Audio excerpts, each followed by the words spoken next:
I strongly believe this is my best work till day. So ఒక cinema success అవ్వడానికి చాలామంది కారణం ఉంటారండి. ఎందుకంటే ఈ సినిమాకి ఇంత బాగా రావడానికి రీజన్ అయితే మా ప్రొడ్యూసర్ రవి గారు, నవీన్ గారు, వీళ్ళే కనుక లేకపోతే, అంటే కథ చెప్పినప్పుడు ఇంత స్పాన్ ఉందని చెప్తే మేము కథను నమ్మి సినిమా చేస్తాం, బడ్జెట్లు కాంబినేషన్ నమ్మి కాదు. సో నీకు కథ నచ్చింది మాకు, సో నీకు ఎంత స్పాన్ ఉన్నా ఓకే అని ఇప్పటి వరకు నో క్వశ్చన్స్ ఆస్క్డ్ అండి. So thank you so much Ravi sir and Naveen గారు.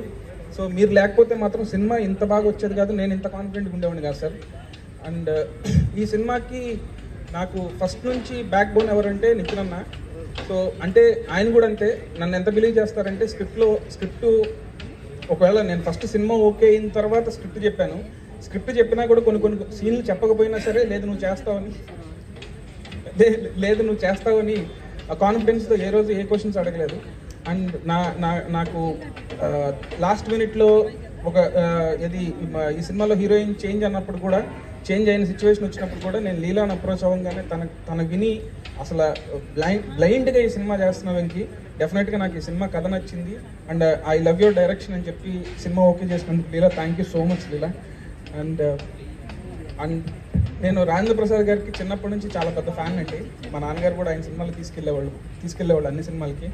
సార్ ఈ సినిమా మాత్రం మిమ్మల్ని ఊహించుకుని రాశాను sir. Jon Snow character Janardhan Sunnipenta నుంచి ఆయన ఏజెంట్ జాన్ స్నోగా మారి ఈయన ఎంత ఫన్ చేస్తారనేది సినిమాలో మీరు అందరూ చూడాలండి.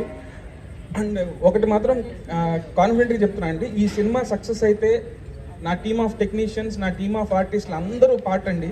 సినిమా ఏదైనా తేడా జరిగితే నేను ఒక్కడే కాదు, మీరందరూ నన్ను వేసుకోవచ్చు. ఎందుకంటే నేను అంత కాన్ఫిడెంట్గా ఉన్నా సినిమా డెఫినెట్గా బ్లాక్ బస్టర్ కొడుతున్నాం అనే కాన్ఫిడెన్స్ ఉంది నాకు.